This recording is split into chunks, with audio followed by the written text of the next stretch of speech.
ও মোর দরদিয়া সিরিয়ালে আজকের পর্বে আপনারা দেখতে পাবেন বাণী, মৌলি, অরিন্দম সবাই মিলে মন্দিরে গিয়েছে ঠাকুরের কাছে পুজো দিতে। আর সেখানে পুজো দেয়। তখন বাণীও হাত জোড় করে বলে, ঠাকুর সব কিছু ঠিক করে দাও, আমি এখান থেকে খুব তাড়াতাড়ি চলে যাব। তখন ওদের পুজো শেষ হয়ে গেলে মৌলির মা ঠাকুরমশাইকে বলে, ঠাকুরমশাই আপনিও ভালো করে করেন আশীর্বাদ, আর আপনার মাকেও বললেন ভালো করে যেন আশীর্বাদ করে, আমার মেয়ে মৌলি আর অরিন্দমের বিয়ে সামনে। তখন বলে, হ্যাঁ হ্যাঁ মা, চিন্তা করো না, ভালো করে করিয়ে দেবো, এসব বলে। তখন অরিন্দম সেখান থেকে চলে যায়। তখন মৌলি ওর গ্র্যান্ডমামের কাছে যায়, বলে, ও গ্র্যান্ডমাম, অরিন্দমের আবার কী হলো? তখন ওর গ্র্যান্ডমাম বলে, কিছু হয়নি খুব, বলে জড়িয়ে ধরে। তখন মৌলির মা বলে ঠাকুরমশাইকে, ঠাকুরমশাই একটু ওদেরকে একটু পুজো দিয়ে দিন তো। তখন বলে, কেন মা, ওটা কে? আমার মেয়ে, ওরা খুব অভাগী, ওদেরকে ভালো করে আপনি আশীর্বাদ করুন। তখন ঠাকুরমশাই বলে যে, মা মন খুলে তোমার যত কষ্ট আছে সব কিছু মায়ের কাছে বলো, মা তো সব কিছুর জন্যই আছে, সবার মনের কথা শোনার জন্য, এসব বলে। অন্যদিকে অরিন্দম মন খারাপ করে বসে আছে। তখন তানিয়া বলে, মা আমি ওইদিকে যাচ্ছি বন্ধুর কাছে। তখন বাণী বলে, না ওইদিকে যেতে হবে না, আমার কাছে চুপ করে দাঁড়াও। তখন মৌলির মা আসার বলে, বাণী তুই বারণ কেন করছিস তানিয়াকে? ও যাক, আমরা সবাই এখানে আছি তো, ও তোর মেয়ের কেউ ক্ষতি করতে পারবে না। তখন তানিয়া বলে, আগে আমি ঘন্টা বাজাবো, তারপরে বন্ধুর কাছে যাব, বলে ছুটে সেখান থেকে চলে আসে। আর এসে বারবার করে ঘন্টা বাজানোর জন্যে লাফাতে শুরু করে, কিন্তু কিছুতেই পারে না। তখন অরিন্দম দেখে, আর সেখানে এসে তানিয়াকে কোলে নিয়ে ঘন্টাটা বাজিয়ে দেয়।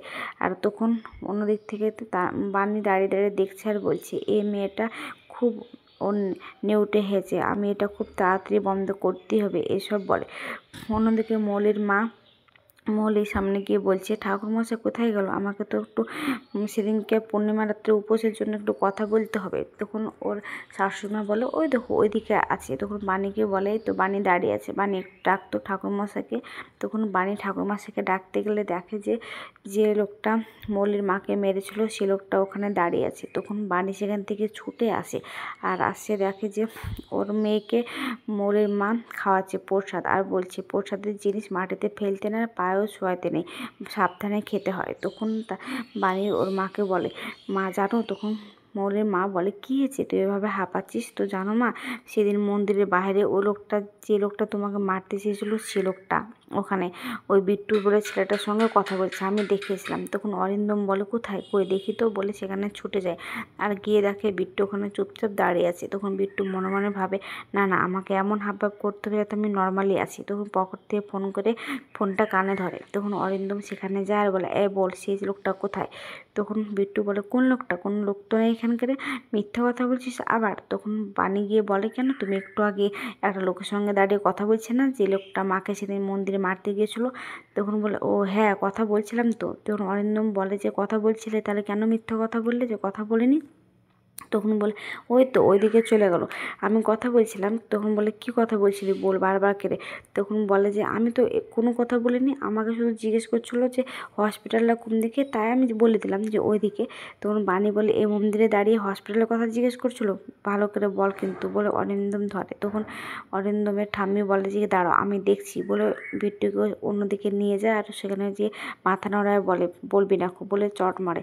আর তখন বলে যে, ম্যাডাম আপনি তাহলে মারছেন কেন আমাকে?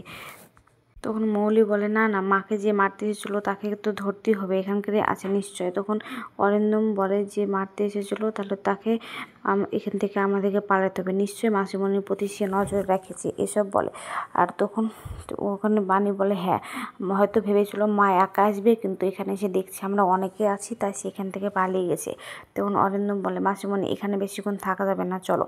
তখন মৌলি বলে যে, হ্যাঁ মা চলো, বলে মৌলি আর মৌলির মা চলে যায়। তখন অরিন্দম বাণীকে বলে, আপনারা আসুন, বলে সেখান থেকে চলে যায়। আর ওর ঠাম্মি নয়নতারা সেখানে দাঁড়িয়ে থাকে। আর ও বিট্টুকে গিয়ে বলে, শোন, নিজে যদি বাঁচতে চাস আর যদি জেল হেফাজতে না যেতে চাস, তাহলে ওই বাণী মেয়েটাকে সরিয়ে দে। তখন বিট্টু বলে, জানেন ম্যাডাম, সেদিন একটা রাতে লোক এসেছিলো আর ওকে হুমকি দিয়েছে, খুনের হুমকি। তখন বলে, আচ্ছা কী বলছিস তুই? তো হ্যাঁ, তাহলে যত তাড়াতাড়ি পারিস ওই লোকটাকে খুঁজে বের কর, বলে সেখান থেকে চলে যায়। অন্যদিকে বাণী বাড়িতে গিয়ে সারা বাড়ি খুঁজে বেড়ায় ওর মেয়েকে, কিন্তু ওর মেয়েকে কোথাও না পায়, ও একটু ভয় খেয়ে যায়। তখন মৌলির মা আসে ওখানে বেরিয়ে, আর বলে যে কি রে, মেয়েকে খুঁজছিস, অত ভয় পাওয়ার কিছু নেই, ও তো মৌলির বাবার সঙ্গে খেলা করছে দুজনে। তখন ওখানে নয়নতারা মানে মৌলির ঠাম্মি আসে আর বলে, কী হলো, বাড়ি চলে যাচ্ছ, তাই সবাইকে দেখাশোনা করে বলতে এসেছো, এসব বলে। তখন মৌলির মা বলে, না না, ও বাড়ি যাবে কেন, ও আমাদের সঙ্গেই থাকবে ছোটো মা, আপনি চিন্তা করুন না, এসব বলে। তখন ও বলে যে কি না, আমি বলছি ভালোর জন্য, ওর সেদিন রাতে যে এসেছিলো কয়েকটা লোক ওকে মারতে, সেটা ঝামেলা করতে, সেটা কি তুমি বলেছো বাড়ির কর্তাদেরকে?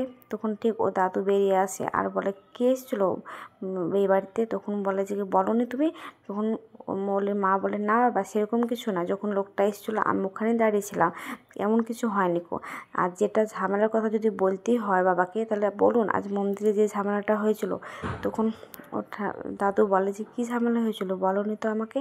তখন বলে যে কি, নয়নতারা কই বললে না তো? তখন বলে, মা বলেননি কো, কেন বলেননি কো? তখন বলে, জানেন বাবা, সেদিন মন্দিরে যে আমাকে মারতে এসেছিলো সে লোকটা এসেছিলো আজকে আবার, বানিয়ে রেখেছিলো বলে আমি বেঁচে গেছি, আজকে হয়তো নাহলে আমাকে মারতো। তখন নয়নতারা বলে যে হ্যাঁ। তখন মৌলির মা বলে যে, আর তার সঙ্গে বিট্টু গল্প করছিল। তখন ও শ্বশুরমশাই বলে, বিট্টুকে দু চড় লাগাতে পারলে না খো? তখন বলে যে হ্যাঁ, চড় কেন লাগাবে, ও এমনি কথা বলছিল, হসপিটালে খোঁজ দিচ্ছিলো তাই। তখন ও শ্বশুরমশাই বলছে, আমি কবে ওকে বাড়ি থেকে বের করে দিতাম, কিন্তু নয়নতারা প্রোটেকশন করে তাই। ঠিক তখনই নয়নতারা পানিকে গিয়ে বলে, আমি তো তোমার ভালোর জন্যই বলছি মা, ধরে নাও তোমরা গ্রাম থেকে এসেছো, তোমাদের কেউ ক্ষতি করে দেয়, তোমার মেয়েটার কথা ভাবো, এসব বলে। তখন বাণী বলে, আমাদের জন্য আর কাউকে দুশ্চিন্তা করতে হবে না, চিন্তাও করতে হবে না, আমরা আজকে এখনই এ বাড়ি থেকে চলে যাব। ঠিক তখনই মৌলির বাবা ঘর থেকে বেরিয়ে আসে আর বলে, কেউ কোথাও যাবে না, সবাই এখানকারই থাকবে। তখন বাণী বলে, না আমি এখানকার আর থাকতে পারবো না, এত ঋণ আমাকে বাঁধাবেন না। তখন মৌলির বাবা বাণীর কাছে যায় আর বলে, ঋণ কিসের ঋণ, আমি তোর বাবার মতো না, একটা মেয়ে কখনো বাবার কাছে ঋণী হতে পারে? তখন বলে, না আমাকে গ্রামে যেতেই হবে, অনেক কাজ আছে। তখন মৌলির বাবা বলে, গ্রামে তোর কী কাজ আছে রে? তখন বলে যে, বাবার একটা ভাতের হোটেল আছে আর মামনি মানে আমার শাশুড়ি মা আছে একা একা। তখন মৌলির বাবা বলে, কেন, তোর শাশুড়ি মাকে নিয়ে এখানে চলে আয়। অন্যদিকে দেখা যায় যে ও শাশুড়িমাকে গ্রামের লোকেরা ধরেছে টাকা, বিদ্যুতের টাকা ধার করার, সে টাকা নেবে বলে, আর টাকা শোধ না করতে পেরে বাড়িটা নিলাম করে দিবে, এসব বলে। তখন শ্যামলী বলে যে, আমাকে একবার সময় দেন মোড়ল মশাই, ওদেরকে একটু বুঝিয়ে বলেন, আমি ঠিক টাকা শোধ করে দেবো, আমার কাছে এই মুহূর্তে একটা টাকা নাই, থাকলে আমি দিয়ে দিতাম। তখন বলে যে, কী করে তাহলে তুমি টাকা দেবে? তখন বলে, আমি 7 দিনের মধ্যে ওই মেয়েকে যদি না আসে আমার বাড়িতে, আমি নিজে যাবো কলকাতা শহরে, দিয়ে খুঁজে নিয়ে আসবো। তখন লোকটা বলে, ও বাবা, তোমার বৌমা পালিয়েছে, ছেলে পালিয়েছে, এখন তুমিও পালানোর চিন্তা করছো? না, আমি তোমাকে কিছুতেই যেতে দেবো না, আজকে এই মুহূর্তে এই বাড়ি নিলাম হবে। তখন মোড়ল মশাই বলে যে, এভাবে কখনো একজনের বাড়ি নিলাম হয় না, আগে নোটিশ পাঠাতে হয়। তুমি এক কাজ করো, 7 দিনে শ্যামলীকে সময় দিলাম, কিছু টাকা দিয়ে ওকে শহরে পাঠাও, সেখানে গিয়ে ওর ছেলে বৌমাকে খুঁজে নিয়ে আসুক। অন্যদিকে বানিয়ে ঠাকুরের সামনে বসে বলে, আমি যতবার চাচ্ছি এই বাড়ি থেকে বেরিয়ে যেতে, ততবার মা আমাকে আটকে দিচ্ছে, আমি যেতে পারছি না, আমি কি করব বলো? তখন ঠিক তানিয়া সেখানে আসে আর এসে ওর মাকে জড়িয়ে ধরে বলে, মা এখানে আমি বুঝি পড়াশোনা করব, এখানে বড় স্কুল, এসব বলে। তখন বানি তানিয়াকে বলে, আচ্ছা তোমার কি গ্রামের বাড়ির কথা মনে পড়ে না? তখন বলে, হ্যাঁ আমার ঠাম্মির কথা খুব মনে পড়ে, কিন্তু দাদু তো বললো ঠাম্মিকে নিয়ে চলে আসতে। তখন আমি, তুমি, ঠাম্মি, দাদু ভাই, দিদি ভাই, বন্ধু সবাই একসঙ্গে থাকবো, এসব বলে। তখন বানি বলে, তোকে কী করে বোঝাবো যে ওই লোকটার কারণেই তো আমার এখানে থাকতে আরও মন চায় না রে, এসব বলে। অন্য আগামী পর্বে দেখতে পাবেন যে মৌলির বন্ধুরা অরিন্দমকে মদ খাওয়ার জন্য বলছে বারবার করে, আর অরিন্দম বলছে, না আমি এসব কিছুই খাবো না।